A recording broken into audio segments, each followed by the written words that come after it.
বাঙালি colony.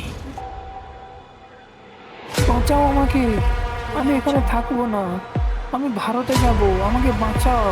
আমি এখানে বাঁচতে পারবো না, আমাকে ভারতে নিয়ে চলো। পাকিস্তানি কলোনি এই নামটি শুনলেই আমাদের মনে আসে ইতিহাসের এক গভীর অধ্যায়। আজকের ভিডিওতে আমরা জানব কিভাবে বাঙালিরা পাকিস্তানে গিয়ে তাদের জীবন শুরু করেছিল, কিভাবে তারা সংগ্রাম করেছে এবং আজকের অবস্থান কি।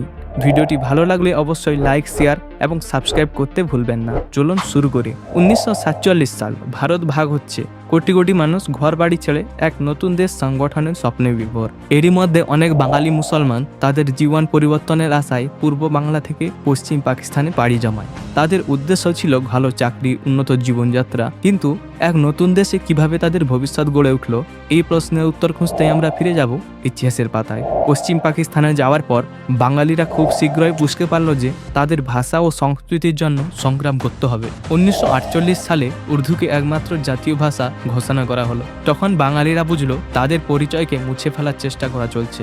এই আন্দোলন শুধু পূর্ব পাকিস্তানের নয়, পশ্চিম পাকিস্তানে থাকা বাঙালিদের মনেও এক ক্ষোভ তৈরি করেছিল। 1971 সাল বাংলাদেশ স্বাধীন হলো, কিন্তু পশ্চিম পাকিস্তানে থেকে গেল অনেক বাঙালি। তারা কোথায় যাবে, কি করবে? তখন তারা একত্রিত হয়ে কলোনি তৈরি করলো। করাচির মতো বড় শহরে এই ছোট্ট ছোট্ট কলোনি যেন তাদের জীবনের আলো হয়ে উঠল। এখানেই তারা একে অপরের সাথে থেকে নিজেদের ভাষা আর ঐতিহ্যকে ধরে রাখার চেষ্টা করলো। একবার ভাবুন, এমন একটি জীবন যেখানে আপনার নাগরিকত্ব নেই, স্কুলে পড়ার সুযোগ নেই, ভালো চাকরি পাওয়া যেন স্বপ্ন।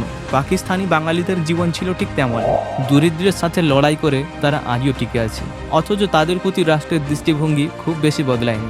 আজকের দিনে করাচিতে 20 লক্ষের বেশি বাঙালি বাস করে, তবে তাদের মধ্যে কেউ কেউ স্থানীয় সমাজে জায়গা করে নিতে পেরেছে, তবে বেশিরভাগ এখনো উন্নয়নের বাইরে রয়ে গেছে। সরকার এবং বিভিন্ন সংগঠন এখন এই কমিউনিটির উন্নয়নে কাজ করছে, তবে তাদের স্বপ্ন এখনো অনেক দূরে। পাকিস্তানি বাঙালিদের ইতিহাস আমাদের শেখায় কিভাবে সংগ্রামের মধ্যেও মানুষ বেঁচে থাকার পথ খুঁজে নেয়, কিন্তু তাদের অবস্থা আমাদের আরও দায়িত্ববান হতে শেখায়। তাদের উন্নয়নের জন্য আরও কাজ করতে হবে। আশা করি এই ভিডিওটি আপনাদের ভালো লেগেছে। আপনার মতামত জানাতে অবশ্যই কমেন্ট করুন এবং আমাদের চ্যানেলটি সাবস্ক্রাইব করতে ভুলবেন না। ধন্যবাদ।